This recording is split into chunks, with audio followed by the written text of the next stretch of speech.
you go. It is the finale of Star Wars The Acolyte. We are Comic Book Nation. This is Acolyte Aftermath. I'm your host, Kofi Outlaw. With me are my panel, who consists of my Star Wars, my brother in comic book Star Wars expertise, Jamie Lovett, as well as, she tells you guys all the time, casual Star Wars fan, Janelle Wheeler. We are all here. It is the finale of The Acolyte. There's a lot to process. There's a lot to talk about. This is an immediate reactions episode. We are going to be doing full spoilers. If you guys are still, for some reason, just on social media and catch us and haven't seen all of the Acolyte episode 8 finale, which, have they put in the title for this yet? Because when I was watching, it was just episode 8. But we are here to go get into it and talk about what this finale was, what it means to the whole series, The Acolyte. And therefore, now that we can talk in totality what this whole experience is and what it means to Star Wars or not. So thank you for joining me, Janelle and Jamie, staying up. We all got kids, but we had to carve out some time. Yeah, right. But we had to carve out time. Now. And, I'm part of the kid crew. Oh, yeah. No, my kids invaded my office. There's all kinds of kid memorabilia all around me. Yeah, there's weird letters and pillows. But anyway, I'm posting a video of me on Instagram and me rocking the baby in the dark, trying to watch the show. It's real. Nice. Love it. We are real. But I mean, at the same time, there's a lot of thoughts we got to get off. So let's get into it. Let's just start with a big thing. Let's start with the most random Darth Plagueis cameo of all time, which is what we were fighting about, just getting into this show right now. It's 12 minutes in, guys, to The Acolyte. We have Kamir and Osha going off to Brendock. Everybody going back to Brendock. So everybody's going back to Brendock, but we get this random appearance. There's 2 random appearances in here that just are crazy, and we got to get into it. So one is, of course, this creepy looking slug thing in a cave that is Darth Plagueis. I mean, right? We assume. Yeah. I mean, all we like. I don't know who else it would be. Like, if it's not Darth Plagueis. First of all, unless you're already steeped in Star Wars lore, that scene was entirely random and made it like, what is this slug creature creeping up a wall, peeping on these people? Like, what is going on? And if you do know, you just are left to assume that that's Darth Plagueis, because who else is it going to be, right? He's living in Darth Plagueis' house on Darth Plagueis' planet, right? Like, yeah, I guess that's who it is. But like a lot of things in this episode, it's just a thing they kind of assert and then don't really explain why it matters. So here we are. Yeah. Oh man, like I've liked this show, and I'm generally been like probably one of the more easygoing apologists for Star Wars on Disney Plus and the whole comic book staff. But there's just, I'm struggling right now, and this is like live, and I literally just got done watching all this. But I think the bigger thing for me was the ending of this show, and just, I tell my 6-year-old son that I'm raising all the time, like, about baseball and how there are these things in baseball called unforced errors that you want to try to avoid in life. Like, you don't want to make unforced errors. But it just, the ending of this show just has me kind of reeling about unforced errors, because why did we have to do this? Why did we have to do a Yoda? Have to be more specific. A Yoda. Oh God! Oh my God! Yeah, the Yoda, totally superfluous Yoda. It's pre-credits, post-credits. I'm having a live meltdown because, like, part of our job is, like, so tomorrow, me and Jamie's job is to, like, go and write about all this, right? We got to write about what happened in this episode. We got to write about what you guys think about this episode. And my brain's just pre-melting because the discussions about this Yoda appearance, what it implies, what it now does to canon, what it means Yoda knew sitting in that room in episode 1. Well, I'm not high enough upstairs to jump like homie in Game of Thrones out the window, but like, it makes me want to, because this is going to be intense, and we did not have to do this, like, by any stretch. First of all, I'm kind of confused about where I even fell, because my whole theory, my horse in this race, the whole thing was the Vernestra Rowe theory about her being kind of like possibly in on Sith stuff, which weirdly seemed like it implied through most of the episode until we get to this ending. But I guess Star Wars is jealous of Star Trek, and so now they have to have their own like section, whatchamacallit, section. I guess. Man, it felt like a really cheap fake out. Yeah, like, and now there's like an interior circle of Jedi who like are like but I guess I don't know. Like, are these the older ones? Because both Vernestra and Yoda are both like long-lasting species. Like, what is this? Oh my god, oh my god. What did you think? How do I even follow that up? Should I start with the creepy dude in the cavern? I mean, what that was your was reaction to that? I just all I saw was a hand, a skeleton hand, and I was like, "Oh no, like are they introducing a new character like on this last episode that I didn't know I what it mean, was?" And then they showed obviously like the front shot and I recognized I did not I didn't go like, "Oh, I know exactly who that is and where they're from." I just went, "Oh yeah, I've seen him around." I kind of that's someone. That's a person. That's a thing that exists uh, in this world. But I figured they just threw that in there for, diehard and people that are like obviously not as casual or as light um of a viewer than myself, but I was creeped out. Like it was creepy. It was impactful in that way that I was like, "Oh my god, this is scary." Like it looks like a horror film or something with the all fingers right. like reaching out. Yeah, for the commenters and everybody, I guess we should slow down and do our job. So that was implied for me and Jamie and everybody's guess to be Darth Plagueis the Wise. So Darth Plagueis the Wise was the master of Darth Sidious Palpatine, who was this creature who was obsessed with the Force and the Force's ability to create and manipulate life and extend life. And that became Palpatine's obsession about extending his own life, which led to the cloning and the strand casts and all the things we got in the sequel trilogy that's still a mess that everybody's trying to clean up. But it's always been kind of murky because the Sith operated in secret, obviously, until Palpatine got it popping off in episode 3 and was just like, "We're here now." And so the entire line of what happened with his master that he alludes to, and it's one of those Star Wars things, like this little monologue in Revenge of the Sith has now like created this entire obsession about Darth Plagueis the Wise and Palpatine possibly poisoning him. So this is essentially kind of the story in borrowing from the old Star Wars expanded universe that's now Star Wars Legends unofficial canon. I mean, there's been extensive stories about Plagueis, his master, which was a big theory that that Kimir was his master and Plagueis would be like, his apprentice, or this was one of Plagueis's apprentices anyway. The point is, he was this creature obsessed with creating life. He becomes Palpatine's master, and that's him. And in the unofficial canon, the planet that they're on and that special metal that Kimir uses to short out lightsabers was what Plagueis and his master found, and they cultivated it and kept it off the radar. And that's where they did all their little Sithy plotting and stuff like that until they kind of, out there, because it's in the Outer Rim, off the Republic and the Jedi's radar. Until it came back into play in the Clone Wars. Anyway, So so why was that's it the in piece this? of canon. Because that was Why? the piece of canon that everybody theorized this whole show was going to be about Oh, setting and up so it Darth wasn't. Plagueis. I mean, is it even canon we're talking about? Because, I mean, correct me if I'm wrong, because I have trouble keeping track, but I'm pretty sure pretty much everything about Plagueis, except for that speech in Revenge of the Sith, is now Legends. So they didn't have to do any of this, right?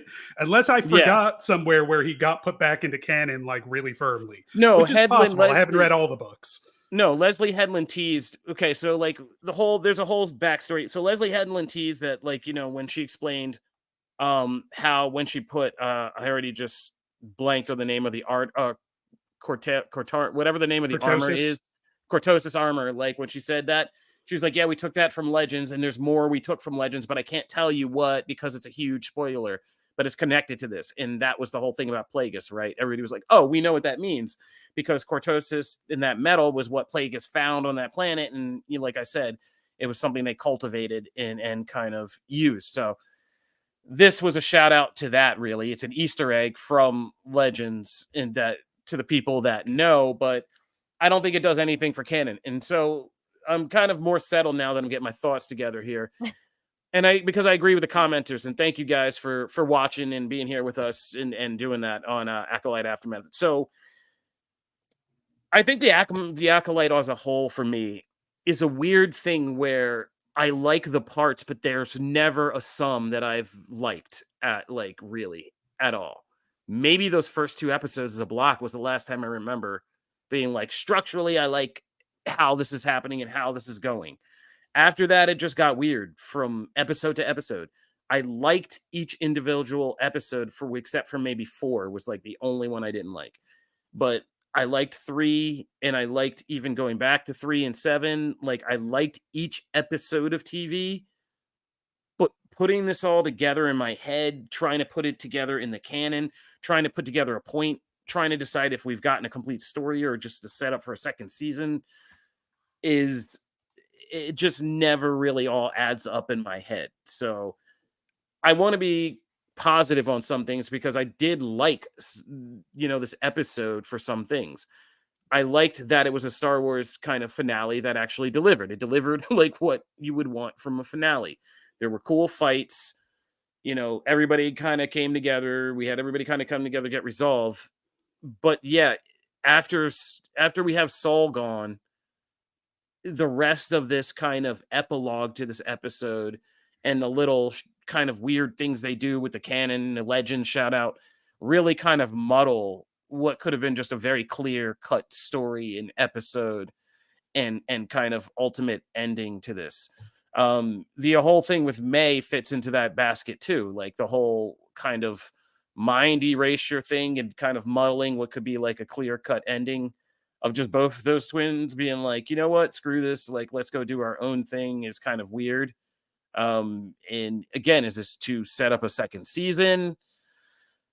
Like it all gets muddled in there, but I liked the fighting. Producer Peter was on his bag about critiquing Saul, though, and we'll get into that in a little bit about Saul's dirty Jedi fighting techniques. But yeah, I think this entertained, the casual audience. Janelle, were you entertained? Yeah. Were you entertained?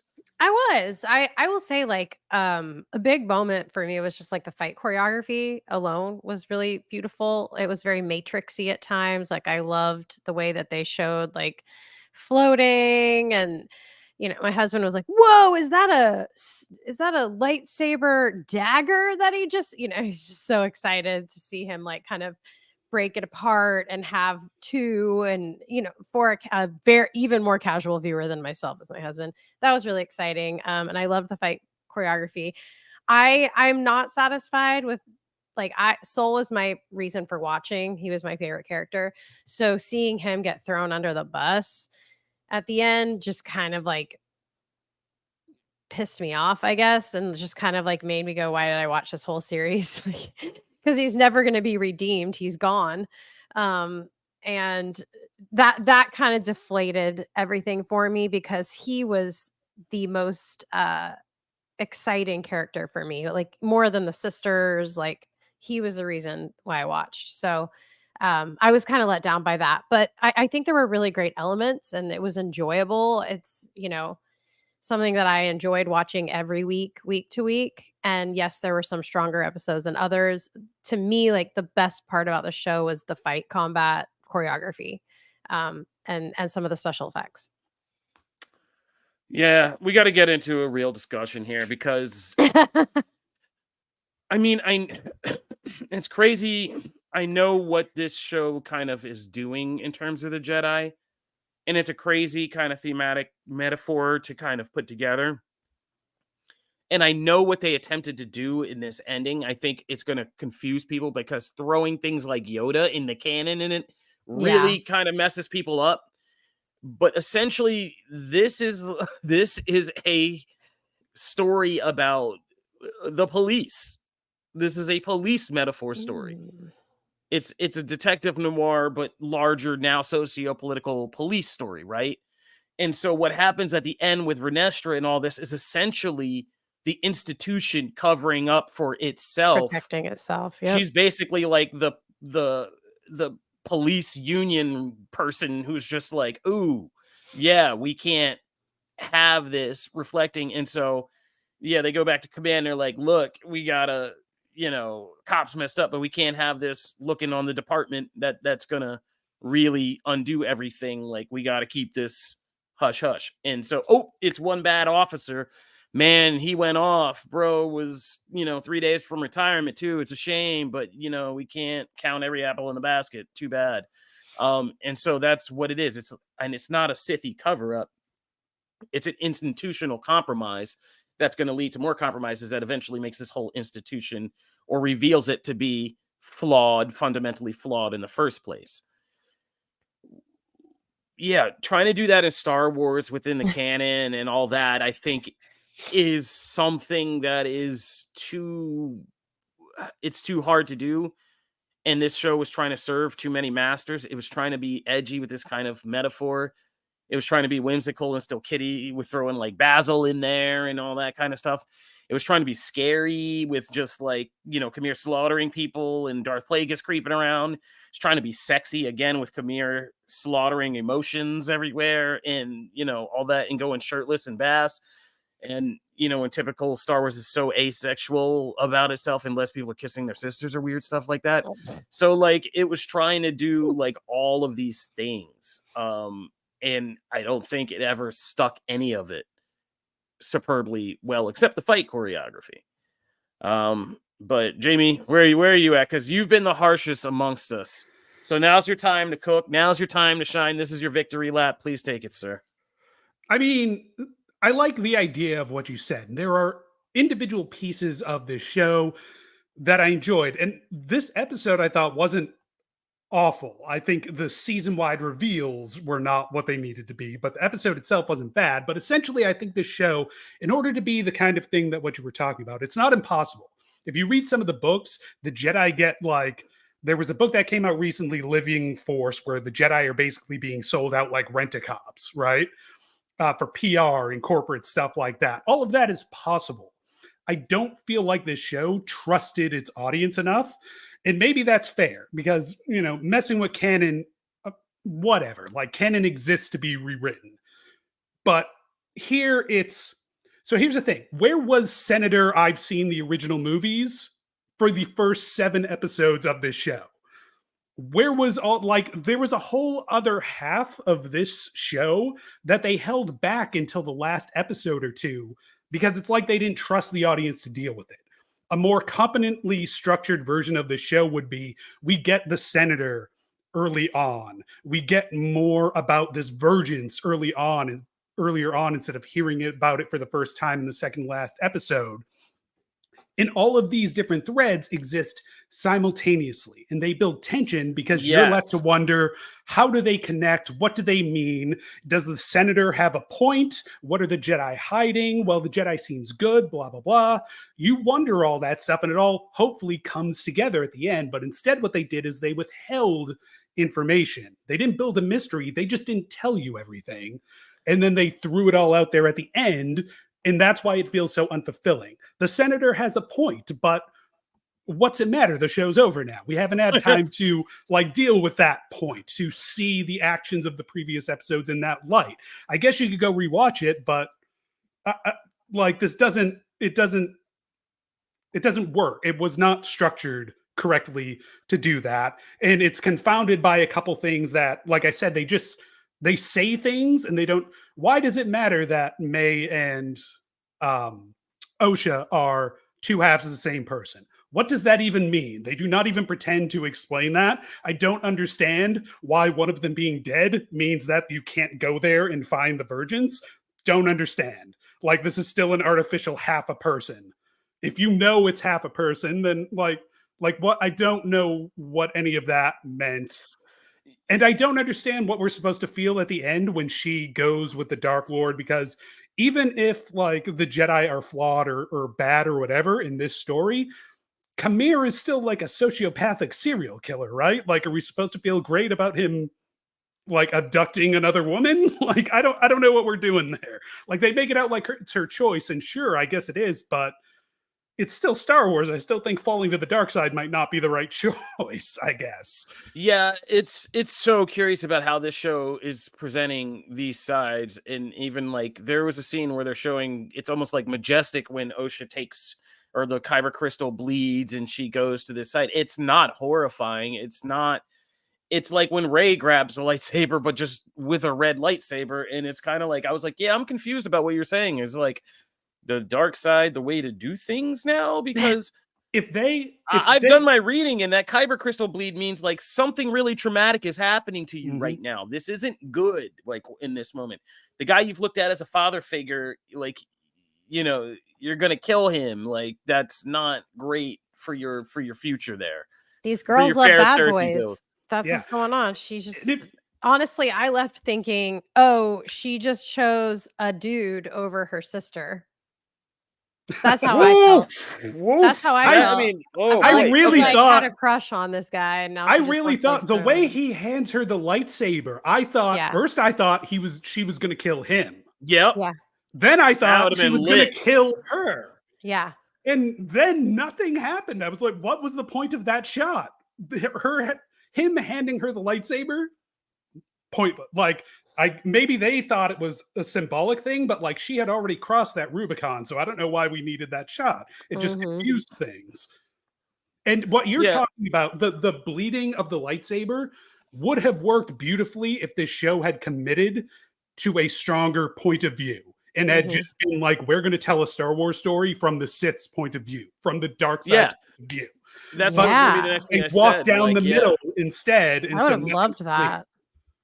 Yeah, no, I mean, if this just unabashedly said, like, in a time where this institution is flawed, people like that old American outlaw view of the Sith, like, I was compelled. The most thing that got me, and I was hoping they would stick with it. And when she asked Osha what she wanted, I was hoping she would say, like, what Kamir said was basically freedom. The freedom to just use my power how I want, not to have a bunch of people tell me how I can. And all of that, and to be who I want to be, because this is my power, like, and to embrace it. Like, I thought that was a compelling sell for the dark side. Of course, there's a bunch of stuff they don't tell you about the hellishness of it, but like, you know, that was a compelling sell. Yeah, for everybody who's just tuning in, Darth Plagueis, that's creepy caveman, Darth Plagueis. But Jamie, I want to go back to what you were saying, because I've been harping on this more and more as the season's gone on, and you were one of the first people to say it, you know, to give you your flowers. You were one of the first people to say this, but like, I really think this needed the True Detective Lost, like the editor team to come in and be like, no. Like, yeah, there's a really good show in here if you do cut it up different. If early on we learn, like, I don't think, and I've been a big proponent, guys. I've been doing this for like 16 years. I've been trying to tell everybody, like, we got to end the era of the Shyamalan twist being like the standard in storytelling, because we've lost the plot on like what the twist is supposed to mean and like what it is. So we always have these like minor things that people think are going to be twists, and we're all just like, right, but I don't care, because we haven't earned the thing that we're showing here, like with point of view and you know, emphasis and themes. And so, yeah, we got to stop doing this, man. Like, if you had just told me early on, like, if you had told me in the first 2 episodes while we were doing all that other stuff, it made these a little longer and just showed me the flashbacks from Brendock as we were going through present action, and I was getting to know Soul, but I also saw this other side of Soul and saw this thing he did, I would have watched this series much more like interested in every Soul scene if I had known what he had done early on, and then been like, how is this dude like dealing with this and reconciling this and doing his daily thing? And how is he leading Jeckie in moments of conflict within him? And like, why is he so emotional? That would have been much more compelling if I had known that. If I had known Vernestra was like, you know, Jedi, old head, you know, secret council, and I see Saul working, I see May working, I see Kamir working his angle, and I know the context for all this, and I see Vernestra running her scenes, trying to keep this all under wraps. That's a compelling cop show right there. That's like more, that's the Shield. That's Vicky Mackey and them running in and out of the precinct, trying to stay one step ahead of the latest disaster before they all get busted. You know what I mean? Like, that's good TV. So I'm totally with you that it was just the execution of this and kind of the method of storytelling and the narrative choices that they had. I think they picked from the wrong influences. I don't think we needed to Rashomon and say a whole Rashomon thing about this when that was like the least compelling thing that happened in those 2-episode flashbacks. It wasn't a Rashomon. Like, this wasn't Kurosawa, you know what I mean? Like, this was, it was just not hitting the way it's supposed to. So I do think that this is going to be one of those tragic cases where I see a lot of the potential, a lot of the good that was worth being like, all right, yeah, keep this series, but like, just the like, there's just, it's rare. I always say it's either like director, cast, or writer that's usually the culprit, but like, it's just editing in this case. It's just like, yeah, take this content, look at it again, and chop it up different, and we have a much stronger show with what you already even have. So but that's not my job, and I'm just, Monday morning quarterbacking this whole thing and reacting after the fact. But Janelle, I mean, do we have anything? I mean, is there any positivity here that we want to get into? I mean, yeah, the acting on this whole entire show has been great. The special effects, as I said, the fight choreography was beautiful. I actually was into the storyline from the jump, from the start of this. I've been looking forward to every single episode weekly. I think it is easier for casual viewers to be into this show, and that's okay. Like, you don't have to love every single show that comes out with Star Wars. There have been some that I have not enjoyed. Um and and that's okay, but I do understand. I do understand where some like diehards might be like, wow, this just doesn't even feel like Star Wars, because it really, there have been times where it doesn't even feel like Star Wars, and that's okay too. It's kind of like, because we host Comic Book Nation, we cover tons of different topics. There have been a lot of Marvel shows that it's like you either love it or hate it. Like, you just never know. Like, and you're entitled to your opinion. It's okay if you're not into it. And you just kind of give love to those who, you let us love it. If I like it, just let me like it. But I mean, I know that's very hard for a Star Wars community, right? Kofi's like, oh God, I can just see. No, I was just getting concerned that Marvel snipers are going to take out our feed because we said something about the MCU. But no, sorry. no, Should I talk about we have Doctor plenty Who of people. No. There are plenty of people in the comments right now saying they liked it. Casual fans. There's even a person, Jacob C. Shout out to Jacob C. on YouTube, who says, I'm diehard and I loved it. And so there you go. I mean, that's across the board. That's great to see. And I don't hate the content. And by now I know it's weird, but we have to, I guess, accept it that like Star Wars is always like is a grower, not a shower, because it always gives us these things and then like makes us take a comic book, a novel, something else to kind of flesh out these characters over time. And so, like, I do think we got enough that I would like to know more about Osha and May, even if I don't. Well, wait a minute. Before I start bleeding my heart out, my Kyber crystal here, like, let's ask a question, Janelle. Jamie, I already know your answer, so I don't need to do this. But Janelle, do you want a season 2 of this show? Oh gosh. No, I don't. I don't. And I will say why. I've kind of already revealed that, but I lost my favorite character, and I'm not really interested in the story beyond this. The lead, like the sister, I was not into Osha and May. Like, that is not why I was tuning in. Like, obviously it was their story, but it was the supporting characters that really had me. So, now that, I mean, also I lost Trinity from the Matrix in the first episode. Like, what the heck? So kind of my ties to other properties that got me really excited to begin with, they're gone, and there weren't really any other compelling like characters that I really, really, really, really need to see. I think there's other stories to be told within the universe that I can I'm looking forward to seeing more, but I don't need more of this. Now, if it comes out, yes, I'm gonna watch it, but I don't need it. Yeah, I mean, people are pointing out the loose ends too. I mean, the whole thing with Renestra, and as a person who's been a High Republic fan, for the life of me, I can't understand also why they pulled Renestra Rowe into this and then made her this character, like, because she was plucky. She was the pluckiest of the pluck when the High Republic started, and she went through some hard stuff, but she was still an interesting kind of like noble-hearted character. Well, I get This it. is very I get it. It's exactly what you were talking about. She is the character that emblemizes everything you were talking about with the Jedi. She used to be the plucky adventurer, going off and wayfinding all that stuff, and now she's gotten dragged into the politics and has become this political creature who's more interested in the establishment than anything else. That Aw. works for me. That works. She Sorry, is High Republic emblematic of the fans. corruption. Of the not even corruption, but like the stagnation of the Jedi. That's the thing, is like, I am interested in the stagnation of the Jedi. That was interesting. I think it was a mistake to pair that with all this Sith stuff, because by pairing them together, whether you mean to or not, you end up making it look like you're saying the Sith were right. And it can be true that both the Sith are wrong and also the Jedi lost their way at some point, right? It doesn't have to mean that the Sith are right. But yeah, we're not going from like messy. we need to change the police to like, yeah, let's go live with the cartel. Like, Yeah, you know what's better than the police? Fascism. That works, right? Like, Yeah. that's what the suggestion is. Yeah, it's kind of crazy. Like, yeah, it gets muddled there. Yeah. But yeah, there are loose ends. I mean, the whole Khmer Venestra connection was kind of just left.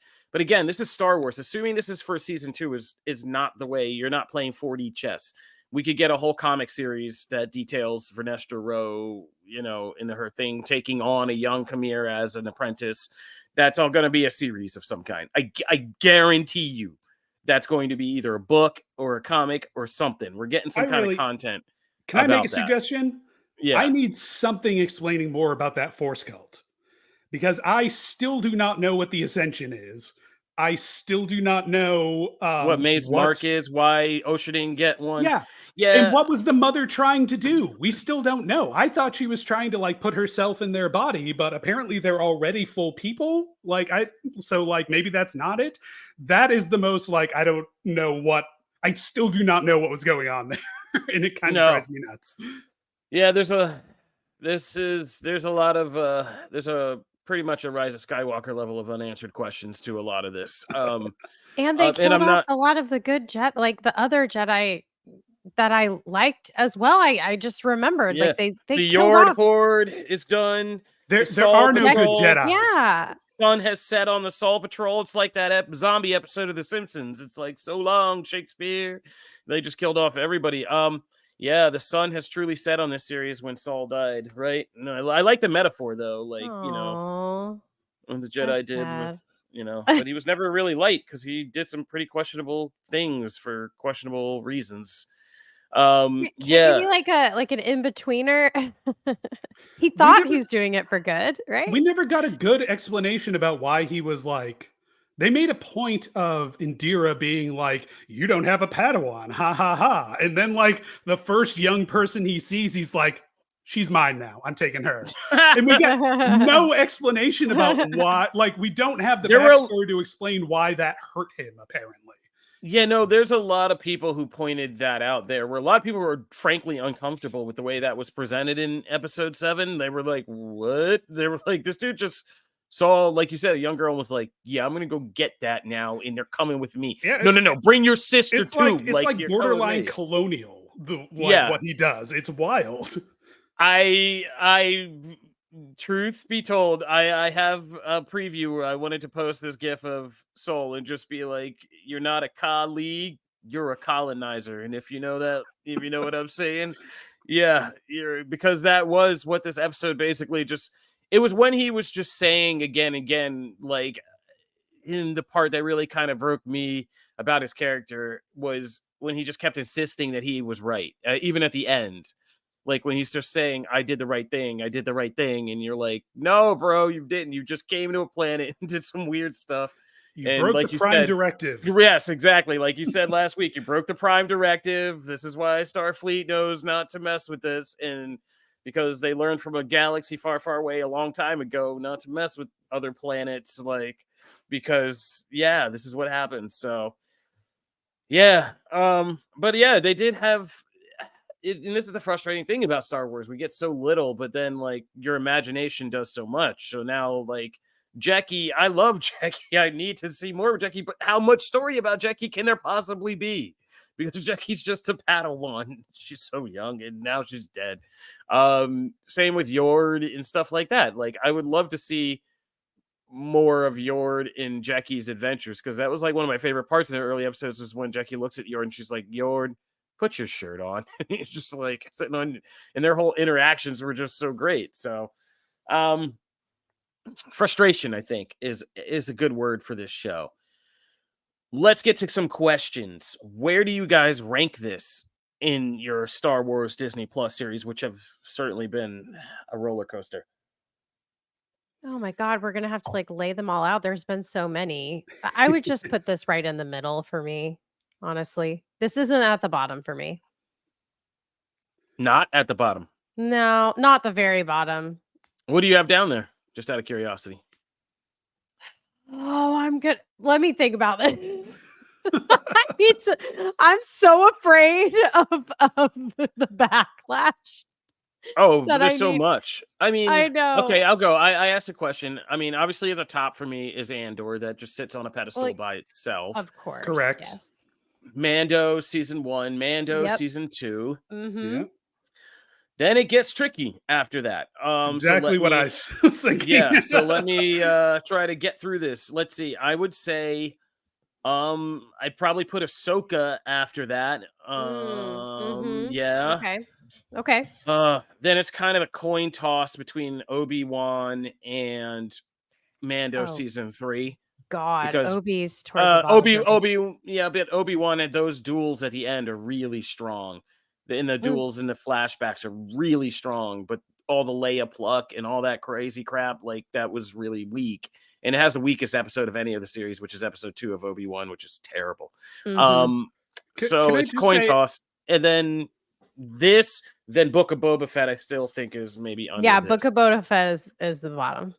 Okay. For me, for sure. I want to point out a recurring, since you brought up Obi-Wan, that like apparently a Jedi's greatest weakness is just a young person with legs, because there are so many examples of just some young person outrunning a Jedi. Like, we're on the ship in this episode and May gets away just by running. Like, we see that same Jedi do this whole force powered fight like 10 minutes later, and he just gets outrun on this tiny ship before that. Sorry, totally off topic. No. I mean, get your nitpicks in. Nothing is too petty. We can get into it, and like, yeah. So speaking of that, and speaking of Soul, here's what producer Pete, who thanked us, who blessed us by coming on the show last week, but is just producing today. He wrote in, Soul is the worst Jedi. The technique when he turned off his lightsaber mid-duel to bypass Kamir's lightsaber is a forbidden form. It was shown in some things, but it's Trikata, and Kamir does a version of it. It's really still dishonorable, and he shouldn't be doing that kind of stuff. You're not supposed to turn your lightsaber off like that. Look, I don't begrudge him fighting, somebody who fights dirty by fighting dirty. My bigger problem was he didn't kill him again. Like, the Jedi, like, this guy is a Sith. Like, he just murdered a bunch of people. Like, he's not unarmed this time. Like, you are in a duel. It's so weird because it's not like the Jedi have very little like restraint when it comes to killing an opponent in battle. And am I mistaken about that? Like, they don't kill people wantonly, but if you're in a the whole thing with a Jedi is supposed to be, again, like a cop. It's supposed to be a cop thing. Like, if you pull it, you're supposed to pull it to do something to put them down. Like, you're not supposed, and there's great stuff in like the High Republic literature when you're seeing a bunch of Jedi and Padawans walking around. You have a lot of actual dialogue with masters trying to teach them. You're like, it's you don't whole... pull this and or show it unless we're about to get down. Like it's the last 3 seconds of It's the violence. And that samurai thing, right? Yeah, like, samurai exactly. don't pull their blade unless they're going to draw blood. Exactly. And like that's exactly what it is. It's all the Eastern feudal philosophies that George Lucas pumped into this. So like, yeah, they're not supposed to, you're never supposed to be pulling out your lightsaber for show and be like, hey buddy, you better do what I say or else burn, burn. Like it's not supposed to be like that. It's like, that's why I love that episode, and everybody loves that episode of Rebels where Darth Maul finally catches up with Obi-Wan on Tatooine. That's like a real Jedi fight. Beautiful. They talk. He says, let's not do this. He's like, no, we're going to do this. And he's like, all right. And then he pulls the blade. They get in a stance, and it's 3 strikes. Yeah, no cartwheels, no somersaults, just straight samurai sword swings. Yep. And then it's just, homie's done. And it's just like, I'm sorry I had to do that. And like, that's still my favorite fight. One of my favorite fights in all of Star Wars, because that's what I'm like, yeah, that's what it's supposed to be. It's really, that's how it should go. Can I bring up another question that is now like in play? Because like the Sith should have rule of 2 in effect at this point, right?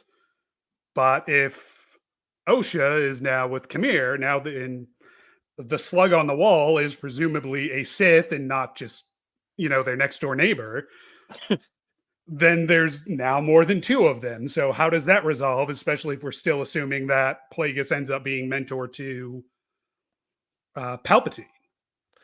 There's all these theories, and there's good, reasonable things to believe. There's still a theory that Camere goes his own way and becomes the first Ren, or becomes the thing that inspires the Knights of Ren, which is still, a good way to resolve all that, is just have him and Osha just go off and, start doing their own thing because they don't want to follow anybody, which I hope they do, because like I said, this whole vibe of like not being Sith, but dark side as outlaws, as people, that's why we like Westerns. Like the outlaws are sociopaths and psychopaths, but they're attractive because their whole mentality is we don't fit in these confines of this societal structure that you had, either because of like trauma or circumstance, or it wasn't working for us and we're going to take ours. And so that's the attractive thing. That's why Sons of Anarchy gets all these seasons, even though those guys are nuts, because that's still the attractive Americana, very much worldwide, really, but, specifically Americana kind of theme to it. So I hope Star Wars leans into this more of, the dark side people who are just outlaws. They're like, yeah, we don't fit in Jedi stuff. And our emotions are our power because we are emotional. And like, I like that part of it. That's the part you can kind of like get people wavy on and blur the lines in a nice way. So I hope they do something with that and kind of not just worry about it and just be like, yeah, well, Plagueis got the planet, Camere ran off, he became like a Ren or whatever he wanted to become, because those are our most compelling characters, are the ones who are not quite Sith, but dark side guys lately, right? Baylan, Skull, Camere, 2 of the best characters we've gotten out of this whole thing. And we still don't know what either of them are exactly. We don't have a label for them. We didn't even get a like title for Camere, right? Like Camere is just his name. He's not like Darth Camere. No, and Camere is just an alias, and so like he's just the stranger in whatever. They didn't say what pupil, Vernestra knows his name, but she didn't say it. And so that whole thing is still out there. So, this is Star Wars now, I guess, guys. We only rarely get a complete story. There's things that lead to other things. Right now, we need to know what Baylan Skull's going to find with those 3 statues, what Thrawn's doing on Dathomir, what the hell the Night Sisters are. If the Night Sisters are connected to this coven, if this coven's connected to the path of the open hand, if like what a Virgins is, what, like why Osha and May, why? 2 of the biggest things. Shout out to Amanda Stenberg, who's taken a lot of crap, I feel like, but did a good job actually in this episode. If there's one thing that I can really commend, is actually finally bringing these characters together in a meaningful way and having them interact in meaningful ways. Another thing I wish I had seen more of in the series, because they did a lot of work to keep them separate. And I know it's a big effects thing, but like, it was good to see Osha and May, and she made 2 characters. And I really think she does deserve some real credit for doing that and taking Yeah. both characters on arcs, whatever those arcs were on the page, and her actual job as an actress, she did a good job. But I think she was underserved and her characters were underserved by all of this. And I think, it started out really compelling with the two of them at the center, but it quickly got lost in everything else. And like just who our central characters are. I feel compelled to, after you listed all those dangling force-based plot threads, I feel compelled to remind people that the Sith never get mentioned in the original trilogy. The word Sith is used 0 times in the original trilogy. And that is something that was like in the script and they didn't mention because it wasn't important. And now here we are with all this backfilling Sith history. And this is where Star Wars has come. This is what happens when, stories aren't allowed to end, which I'm here watching. So not casting stones. Yeah, I know. But I mean, this is, and it's also just, I think we just started a tradition in Star Wars right from, Empire Strikes Back with the minute people saw Boba Fett. Like we just started this trend in Star Wars of taking one tiny little thing and having people obsess over it and be like, we need more of that. And then we get more of it. And it's like, ooh, but did we really need more of that? And it's like, I don't know. I mean, we all feel a great swell of joy that Patton Oswalt's epic scene from Parks and Rec finally came true. And we saw Boba Fett get out of the Bantha pit. But like, how many times are we rewatching that? How many of you are rewatching that now? Anybody of the thousands plus people watching right now? Like, did anybody go back and rewatch that regularly to be like, yeah, this was the moment? Like, no, it didn't hit like we thought it would. So yeah, I think we can maybe I'm hopeful that we continue to do more stuff that's outside of the canon, like Andor, because things that are tied into Star Wars, but not quite so deeply, seem to be doing pretty good. That was what we loved, like you say all the time, Jamie, about Mando season 1. It was in the Star Wars playground, but it wasn't tied to the rest of this stuff. Right. We just got to experience something in that universe that was kind of like new and fresh. And you can even do stuff like that with like Jedi and Sith. Like everyone's favorite EU thing from before was Knights of the Old Republic. That was Jedi and Sith stuff. It just wasn't necessarily like all about what the rules of Jedi and Sith are or somehow tied into the Skywalker saga. It was just, here are some new Jedi and Sith characters and let's go tell a story with them. That I'd be much like more excited for at this point, I think. Yeah, or just take it and make it so that these things are names and we understand just simplify it again. Go back to the time when there were 2 armies. Real simple. And then it becomes about armies and war and all of that when there were and let's just get into when the Jedi were in a war and like what that was like and how do you wage a war without becoming your enemy and all that stuff and like, all that good stuff. And the Sith are just a big army with red swords and we can keep it that simple. You know what I mean? And they have freaky powers and look scary. So I'm hopeful for the stuff that is, or like Andor, I think, do the stuff that actually answers relevant questions, not plot points and lines of dialogue. Yeah, we lucked out and for some of us, we lucked out with like a Rogue One. But Andor is really built on this idea of saying, like, why is the Empire really bad? Like, why is it really bad? And that's something Star Wars never did. They were just these arch villains that blew up planets. But like Andor did a good job of showing us the minutia, the societal minutia of why an empire is really bad. Like for all of us who are, for everybody. And so it's doing that is actually doing a service. And it does a service in a way because it resonates with us in real life. That last episode of Andor, and when those people revolt, like that resonates with us in real life. So if we can do that with Star Wars, I think we can do great things still. I'm not throwing out the baby with the bathwater, but I think we do need to really move away from just being like, what we should have in our pitch meeting for a series? Do you remember that monologue about Darth Plagueis the Wise? Well, I got something. It's not quite that, but I got something about sort of that. Like, like I've been harping on, Obi-Wan Kenobi exists to explain why Obi-Wan calls Darth Vader Darth in the first movie instead of Anakin or Vader, right? Yeah. It's silly. Then we could learn that there was a specific Sith term why you just used the Darth when they had transcended a level of power, and Obi-Wan and Darth Vader met in this temple that we never knew about when Darth Vader had transcended that level of power, and that's why he calls him Darth, and you didn't really know how important it was. Yeah. Oh Crucially, man. Andor is a show made by a guy that has very little reverence for Star Wars, and maybe that's more of what this franchise needs. Like, I know fans like to assume when they don't like a show that it's made by people who don't care about Star Wars. I think maybe it's a show made by people who care about Star Wars too much, and that's why they get obsessed with the minutia. And so maybe we could use a little more people who are a little like, cool, you have light swords and space guns and stuff. Cool, I can work with that. Now I'm going to come tell my story and use your tools instead of tell a story about your tools.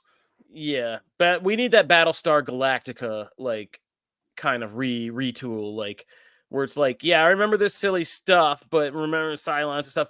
Here's what we're going to do with that now. Like, in some, you get Ronald Moore in there, and they're just like, and then you're like, whoa, okay, like, oh my God, is this like an Iraq War episode, like season? What are we doing from the other side? Oh my God, like, what are we doing? Like, yeah, we need some more of that, like in Star Wars. So, shout out to The Acolyte. This was like one of my most anticipated projects from the original Chapek era of content that was pitched to us. I was really, really curious about this. I was really, really hopeful about this because of like kind of what it implied from the very name and the time period in the High Republic. I don't know if it did. It was set in the High Republic, but I don't also know if it did a good enough job of really getting people into this era of Star Wars, which is actually pretty compelling if you want to read things about, like, the actual what happens when you do have this huge structure of Jedi, and it's still made up of individuals. It's still made up of people who also see the Force differently, interpret it differently, and are not, these stoic monks like they're supposed to be. And it gets into a lot of that and shows how, it even makes them have really big setbacks in trying to expand and colonize the Outer Rim, which is its own little metaphor for, what they're trying to do there. So I invite people to go check out more High Republic stuff, because it is very interesting when you get to see all these kind of bigger group of Jedi in the institution. And they even do really good jobs in these books of giving you even the faintest hints of seeds of showing you like how things that are going to start and go down the pachinko machine to become the, the disaster that we know it does eventually become. So yeah, go check that out. Anybody have any parting thoughts, any subjects you don't think we touched on or that we haven't really gotten into enough? I wish, I will just say that I wish that we had more like positivity to throw at this, but like we have to be critical at times. And I am really impressed with our comment section because it is so mixed. Like some people are really into it and a lot of people aren't, and I thought overwhelmingly that this show is getting dogged, but I'm actually really happy to see some people in the comments that are actually they're very happy with the way that they wrapped up the season and happy with this episode. So like that's good. That makes me feel better about digging it. Yeah, no, I don't think you have to hate it. I don't think you have to hate it at all. I think if anything, it's a positive that it sparked our curiosity about some things. Like, I want to know more about Mother Anastasia. Like So do we're I. saying, like, I want to know who she Yeah. was, like what she went through, all of that. Her and Coral. Like, I want to know what Coral, her connections to Dathomir, what that's all about. Sorry. Coral. Coral. All right. So yeah, I want to know about all this. So there's a lot. Now I want to have another kid, name him Ren. Yeah. What? No. I Don't. love that name. I love it. I'm like, dang, hey. I should have. I love that name. You are mother now. It is your coven. You may do as you like in your coven. Yeah. So it sparked a lot, and there were a lot of characters that it gave me. I think I really do need this. And since the sequel trilogy era began, like I do need this level of completion and storytelling that I feel like I'm not getting too often. Like, I feel like I get so many things, but like in terms of a complete feeling story, like not so much. And yeah, I think the pacing of this one and having like that last episode be entirely flashback and no cutbacks to present action or It was a how weird May, choice. yeah, and how May and Saul are talking or what that does and all that. Like, there are a lot of choices in this that I'm going to be really always looking at sideways and just being like, yeah, I don't know like what you did there with that, like, or why do it like that when I know you could have done this a better way, and you probably do. I don't think I'm not the person who says anybody making these shows or creating them are like they're idiots. Like, no, they're not. They're all very smart, talented people. So like, I'm just questioning why, like, what was the logic for this version of the finished product is something I'm going to be wondering. And, there'll probably be interviews about it out the wazoo. Cause like I said at the start, when I was having a mini panic attack, yeah, we're going to be debating. My head was just filling up with all of the debates we're going to be having, like bringing it back around to Yoda. Yoda is so precious that people are going to be freaking out about that 1 second appearance of Yoda and what Yoda knew. Everyone's going to be pausing that scene in Phantom Menace in the council room again, like, looking at everything he said and every little nod of the puppet head and being like, I knew it. He was in on it. But yeah. I'm gonna go out on a limb and say something crazy here. I want a season 2 of this show. Wow. But I want it to really now change focus. I really want it to be True Detective Jedi, you know what I mean? Like, I want it, and I want it to be from the criminal's perspective. So maybe like yeah, I want it to be about, and I want new characters, and I want it to be about, like, because one of my favorite High Republic's books was this comic about a Jedi investigator and like somebody he teams up with when they're investigating these force eating monsters that are killing off Jedi. So I want a story about like two hardcore Jedi that, Vernestra Rowe and Yoda and the secret cabal, the inner circle get together and send out there to secretly look into this Sith threat. And meanwhile, looking at, what our growing Sith group is doing, like Kamir, Osha, and all that. Like, I want to see that. I think that would be interesting. And if you refine and distill the best parts of this, I think you should just take May out of it, sideline her. Just don't have that be like a big distraction because she's mind wiped, and really be about Jedi hunting down the Sith threat and trying to keep it hush hush at the same time, while also seeing what develops with our kind of dark side turning couple here and maybe telling us what the hell is going on with Darth Plagueis. That would be an interesting season. So I think this does deserve to get another season, because I think there's the potential to actually refine it and do something where we get a much stronger second season than we did a first season. And, I've seen that happen before, so I think it can happen again. But that's just my take.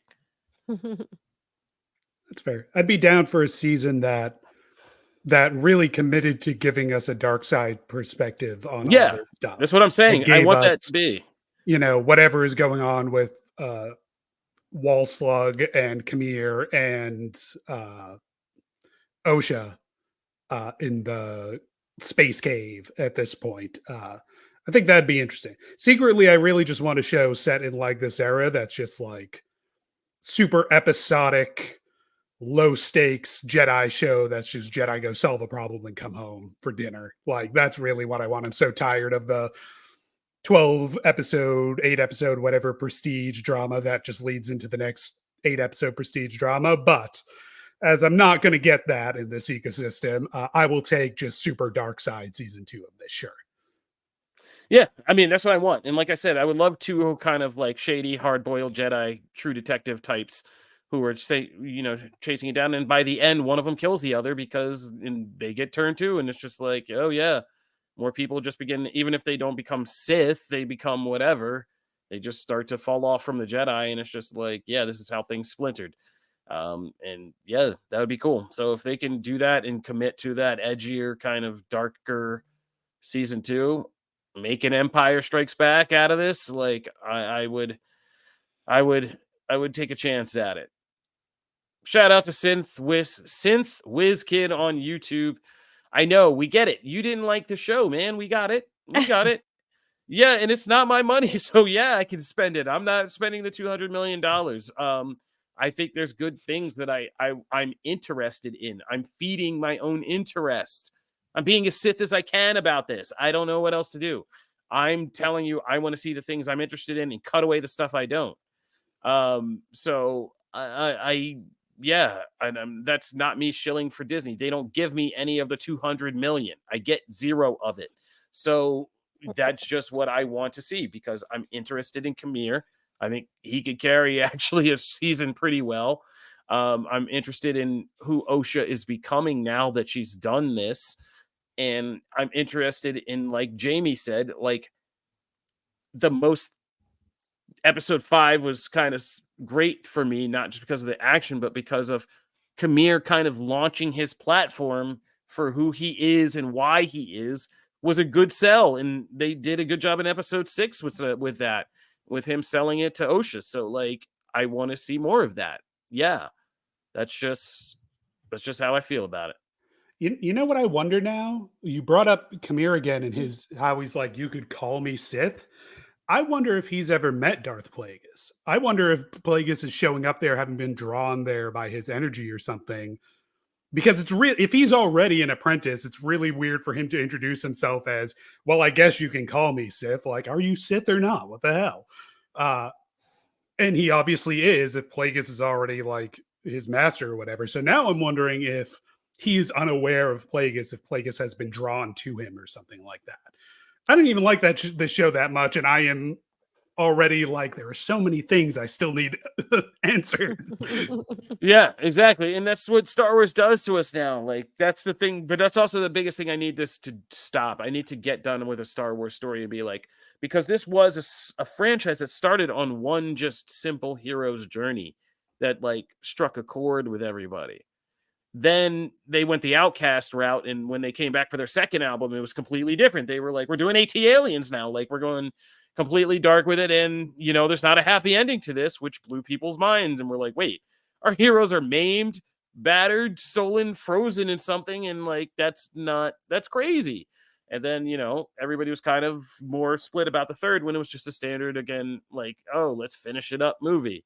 And so, but still, there's more. I go back to Return of the Jedi more and more because I think people really don't understand that movie or kind of miss a lot of what happens in that movie, because I saw people arguing about, like, still people, you know, we're eternally arguing about Luke Skywalker in Last Jedi, and people arguing like Luke Skywalker would never leave his friends and never hide out in the galaxy. I'm like, bro, I don't think people understand Return of the Jedi.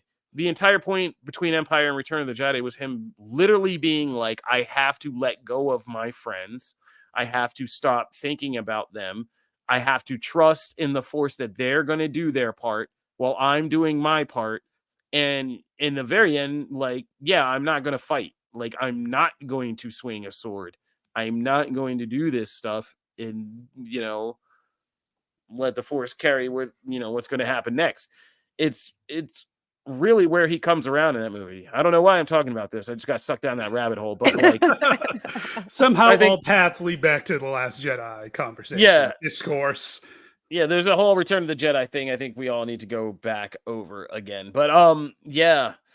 Anyway, so back to the Acolyte. Yeah, I do think there is so many things they are going to live, because I don't think Kamir is a character that anybody's going to be able to get rid of. Like, he's too popular already. And Manny Jacinto's too popular as him. Like, that's true. They're going to have to do something. They've created this stuff. I don't think this is all going to be able to just sit in a basket at this point. Like, yeah, I guarantee you, I do not know anything about Lucasfilm, Disney, none of that. I don't have any of those conversations, but I can tell you now there's going to be a Vernestra Row, you know, Kamir, some kind of content. There's going to be a comic series, a novel, something about them when, you know, when he was her Padawan and all that and what happened between them. Like, we're going to get that story. So if you're wondering about the back scar, I guarantee you there's going to be Star Wars content that's coming that explains that story, and that Camille is going to have a bigger arc in this franchise for sure. So yeah, as he but should. yeah, but again, it's Star Wars, so they have plenty of auxiliary content platforms besides the season 2 of a $180 million show to do. But I would watch it if they could refine some of this. So that's just me. All right, well, I think we've about done it. You guys, is there anything else that we need to touch on in this episode? I mean, What was that just cool? What was Yoda. that cool? Look, I will say that was a cool ship chase, though. We did get a cool ship chase out of it. It Was, thing. as I said, the special effects and the fight choreography in this episode were great. They were. I want to be clear. Like, I feel like we are dumping a lot of our complaints about the series as a whole on this particular episode. True. This particular episode, especially compared to some of the other episodes that preceded it, I thought really wasn't bad. Like, it looked good. Hanalei Culpepper, who did some of the Star Trek Picard stuff, did this episode, directed it. The effects look good. The fight scenes look cool. They were, despite me being like annoyed with the overall meta plot, like the emotional stuff got me a lot of the time. Like the stuff with Soul and Osha, like was affecting. Like it was well shot, and those character bits were good. It was really the scaffolding that did not hold up the structure of the overall show. But that's really not on this particular episode. This particular episode just happened to get stuff shoveled into it, like the extra senator and the back of Yoda's head and all that stuff. Oh yeah, shout out to David Harwood from Supergirl, who played Martian Manhunter, and an excellent character actor, David Harwood. It was good to see him. But again, I wish he was in more of these episodes. I wish he was like the Mon Mothma of this series, but like in a more antagonizing way, because he would have given us good Palpatine vibes, like even though he would have turned out to just be a normal guy. Like we could have some fun with this. So I really thought he was going to be the last minute, oh, here's the other Sith reveal for a minute. I didn't think they would go. I thought if they did that, I was like, okay, I'm out if you do that. If you just come in at the last episode when you're like, surprise, this guy we've been on the phone with is the Sith. Bet you didn't see that coming. I was like, I don't want to see that happen. But I wish he was in more of the show. Like he brought it in. I think it would have also done a great job to, humanize the Jedis in there, at least give us another dimension of their perspective, which is like, oh, we're trying to maintain peace. We're trying to maintain our order. We're also trying to deal with the Senate and the Republic. And, these are all a big thing to squeeze. It's a very confusing place to be. It leaves us conflicted, which we're not supposed to be. I think that would have been more interesting throughout the season to see Vernestra getting those calls from like all that politics, and seeing her sweat in her office about, all this would have been a little bit more we could have used. But again, I'm done. I'm trying to get my mind off playing Monday morning quarterback and just talking about some of the things. Yeah, I just want to be clear, because for people who joined in the feed after we already started, like, my overall thing is that this was a show that had good parts to it, good, episodes, interesting concepts. There were a lot of the performers I liked. Like I liked Jodie Turner-Smith. I liked Manny Jacinto. I liked Lee Jeong-jae. Like I liked even Rebecca. I'm blanking on her name. I know her. I don't want to mispronounce her last name, but I think it's Henderson as Vernestra Rowe. I liked the actors who played Yord, and I love Daphne Keane as Jackie or X-23 or whatever she's doing. And so like, there were a lot of parts to this. The fight choreography, episode 5 is still going to be one of my favorite. It's like that weird thing in Batman Superman where you have people complain about a lot of the surrounding material, but then you have to go back and watch that Batman warehouse fight a million times because it's so dope. Episode 5 is going to be something I'll just put on randomly some days and be like, you know what? Let's run that back and see that again. And just watching Camille and Manny Jacinto chew up the scenery. It is frustrating. Again, my overall thing with Star Wars in general is so much of it is frustrating because I get so much stuff that I like, but then so many things that are just either left hanging and unexplained or just don't quite land right. And so I'm left conflicted again. So I just want to get more Andor content, more Mando season 1 content that overall just gives us a satisfied feeling, and a satisfied feeling that I could share with, many of you in the comments and many of you watching, that we can all at least, enjoy in unison together as one piece of Star Wars storytelling content. So, yeah, I just want to do that, but that's not all on the Acolyte. That's on Star Wars as a whole. But yeah, this one has been a curious journey, my friends. Very, very curious journey. And some people are pointing out in the comments, it's also, for such a big show, the scale of it turned out to be pretty small, like in terms of sets. I mean, we used Brendock for 3 episodes. We used Kofar for at least 1.5 episode. No, 2.5 episodes. I'm sorry. Yeah, 2.5 episodes on Kofar. And what was the first one? What was the first planet they went to by the ocean?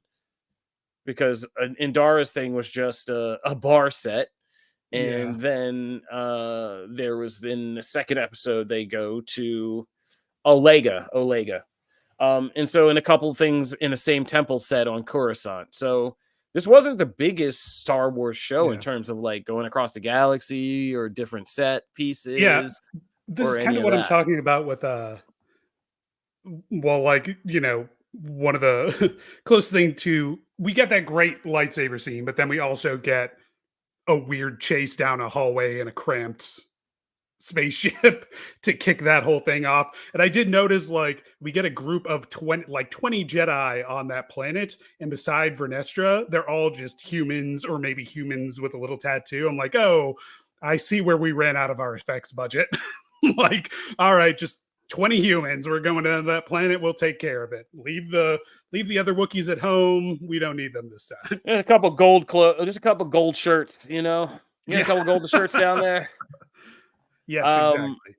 Yeah. We don't know how the witches died. Some people are asking in the comments. They either just passed out and got burned up in a fire, or died because, Indara had that mind juice to just, overwhelm an entire coven of witches and be like, get out that mind. She's like the what's that stuff? The Drano of mind tricks, Drano. She just burned that all away. Somebody pointed this out in the comments too. We still don't know how Camere met May either. Like, I know the closest thing we get is, like, I waited at this tree like for years. Like, how long? Like, did Camere just show up? Like, what's going on? I mean, it's. Did you? It's been like, they didn't have a ship. No, we love Camere so much, but like his entire presence in this show is very curious. Like, why is he in this show at all? And I believe now, when Leslie Headland said she like originally just had him barely in it, like it wasn't really a thing. It was just, I mean, he really is more of a tool to galvanize May's plot to kill the Jedi, and why she'd be able to at all. It's basically the purpose he serves as, the master. There was no grand plan. It was just like, kill these Jedi, and you got to kill the last one without a weapon, which would, I guess, be the force choke that ultimately happened. Was that the whole point of that? Like, show me that you can do a force choke? Yeah, I mean, what the philosophical implications of that are.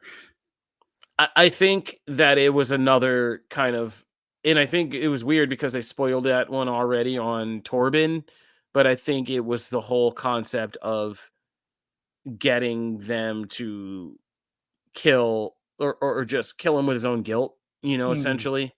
That kind of metaphor. Like, how do you get him to do it without a weapon? Like, you approaching him using your words, your logic, your mental manipulation, whatever you want to call it. And that was the kind of goal of it. And have him submit, like, whatever, because he does at the end. He's like, it's okay, it's all right. And so I think that was the goal of it. But training didn't take in very well. Camere's got a lot to learn as a teacher, because his one student betrayed him and tried to hang him out to dry and switch sides. So yeah, there's a lot of things. Yeah, I don't want to. I'm trying to be positive, and every time we get into the minutia of the story, like we quickly unravel quite a few things. As But long like as you Kamir's don't think about the presence, show too hard, it's not bad. yeah. But yeah, Kamir's entire presence and like why in this is very questionable. Like you said, it would have almost been more interesting or easier in some ways. I get it why it wouldn't have been as easy as a sell to people, but like if it was just May, if May was just a naturally force attuned person who didn't have anything to do with these institutions, she was just on a personal "you kill my mom" vendetta, and had honed her powers to do that. Um, and it'd have been interesting that because in the Jedi freaking out that she was a Sith, and this whole thing of not letting people know that that was even a thing would have been interesting. Like, even if it had nothing to do with her. Yeah, Uh, I feel like it brings up the question of like one of the things they say they set out to do with this was try and tell like a different genre of story in the Star Wars universe, that being like a murder mystery or revenge plot or whatever. And seeing how it turned out, you have to wonder like, can other kinds of stories survive the the gravity, the all-consuming gravity of Star Wars lore?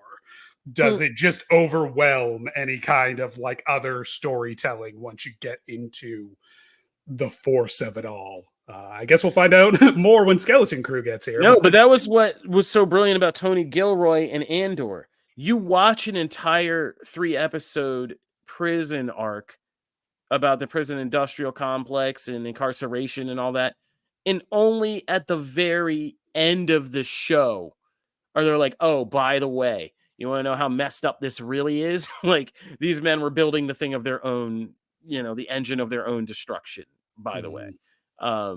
And you see it when you see all the pieces come together and you're like, oh, that's the Death Star. That's the way you do that. Like, it's literally the last little tiny piece that's just like, oh, bigger kind of the garnish. Understanding and revelation, and here's a big thing. And it's not about the fact that that's not a nostalgia play. It's not like, oh, there's the Death Star. Yeah. It's like, it's a metaphor. It's this massive thing that we know is the deadliest, scariest thing in the universe. They were locked up and forced to build, and they had no idea what they were building. And they were building the engine literally of their own kind of destruction and the key to universal fascism. More prison essentially is what they were building.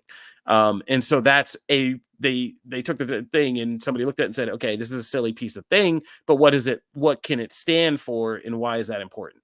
And that whole thing was what Andor really understood. Again, why is the Empire bad? It's not this arch thing that they showed you, but the little things, the way it comes in, destroys communities and cultures and people, and how even when you think you can escape or be out of it, eventually it pulls you into stealing your freedom, stealing your way of life, and all of that. And so, and the more you ignore it, the worse one day you're going to wake up and it is.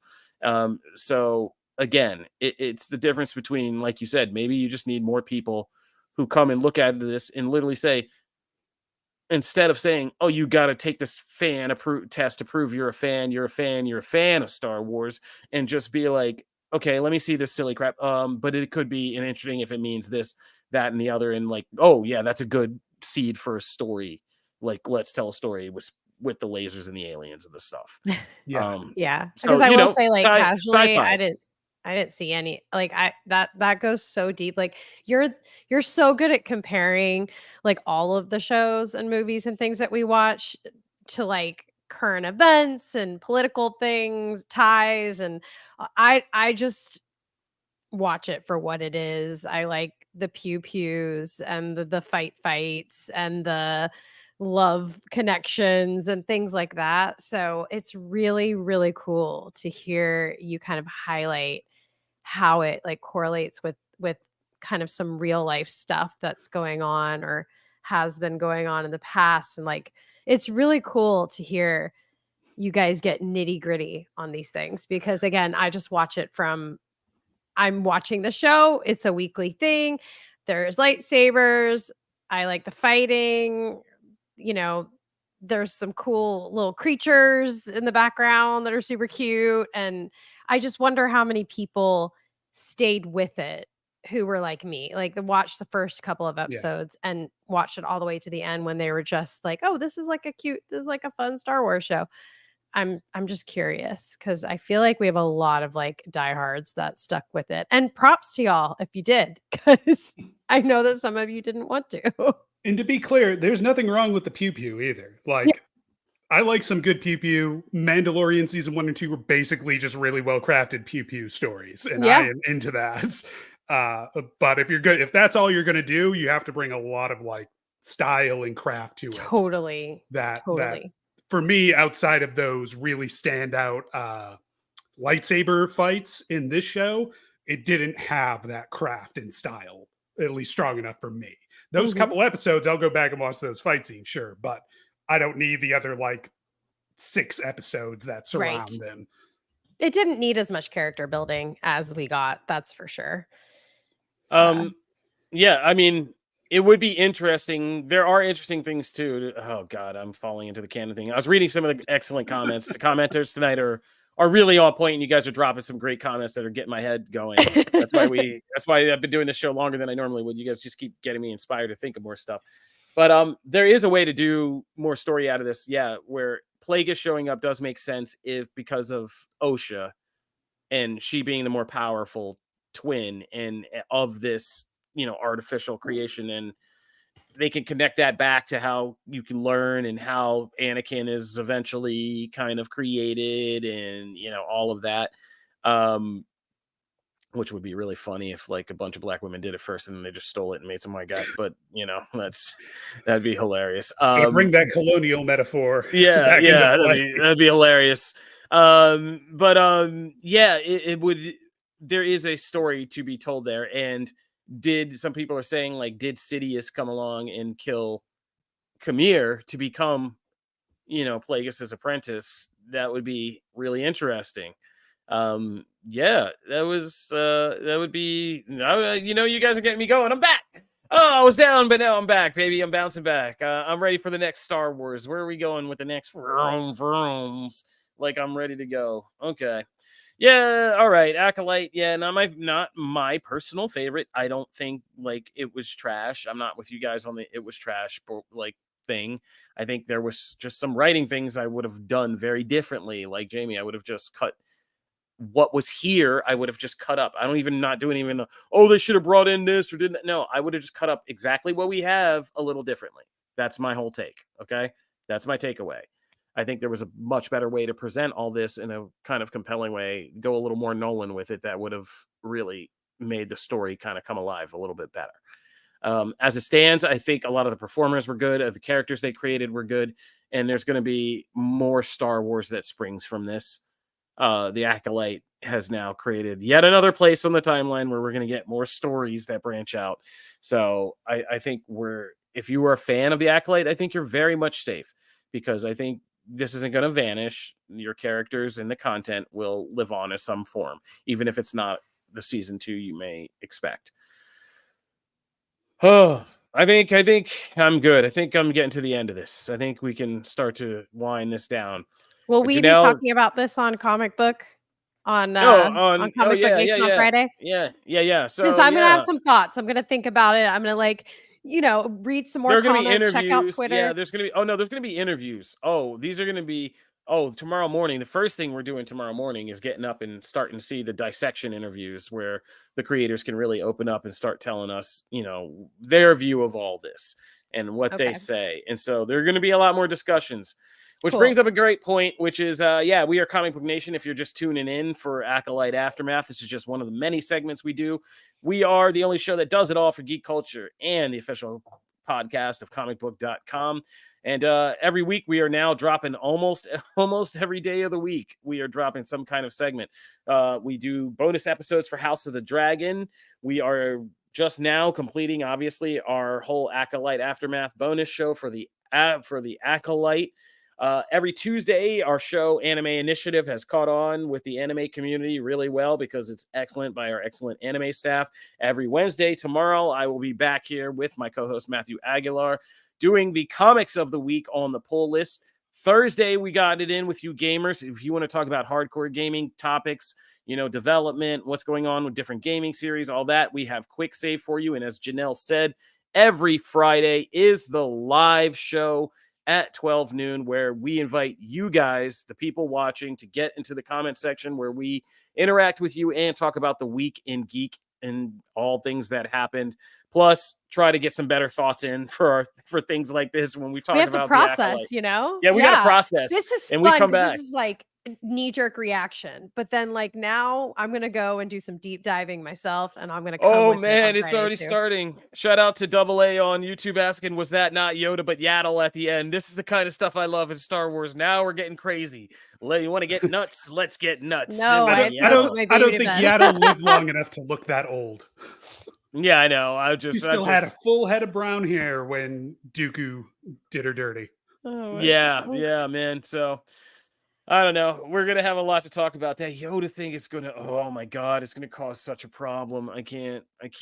Oh boy, here we go. But yeah, oof. And we got to get a Yoda and everything. We have to. They even said Yoda wasn't one of our biggest articles on this. Was like Leslie Helen saying, no, they're not gonna be a Yoda thing, But they lie to us all the time.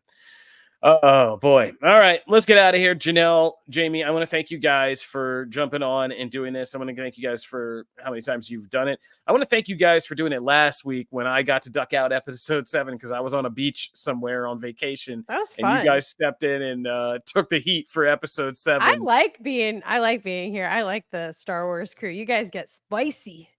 Yeah. Oh, I mean, I don't think there's no way. I mean, I don't think there's any other way around it. It's Star Wars. It gets spicy. That's why I wear the I'm Your Father shirt, because I want people to remember I am father. So yeah, we are Comic Book Nation. This has been Acolyte Aftermath. Shout out to everybody who watched the Acolyte and joined us every week or any of these weeks to kind of talk about the episodes or listen to us go on about them. We appreciate you guys. Thank you to the creators and cast of this show. I mean, no matter what you think, they put in the work. They did, for whatever you think about it, they put in the work. So shout out to everybody in the cast and crew of the Acolyte and for their job well done. I hope you guys have a great end wrap party and get lit from doing all this. And shout out to all our producers, Peter, Richard, Aaron, everybody behind the scenes you guys don't see who help us pull these things off every week and look good and get them on video and loaded and out to you. And shout out to the Star Wars fandom as a whole. It becomes like a family reunion around here. There's usually bloodshed, trauma, and shouting, but we also have fun and keep coming back and doing this all over again. So I'll see you guys again. All the people who hated it, all the people who loved it, everybody in between. We'll see you on the next go around, which I guess would be what? Andor season 2? Is that what we got? Skeleton Crew comes out. Oh, Skeleton Crew. Oh, plucky kids Star Wars, Amblin Star Wars. This is going to get interesting. All right, you're going to see our faces probably when we come back and probably do some Skeleton Crew stuff and just talk about that because I want to get into some Amblin Star Wars because I got big thoughts on that. All right, let's get out of here. This is Comic Book Nation. We're out of here. Acolyte Aftermath. May the Force be with you. We're gone.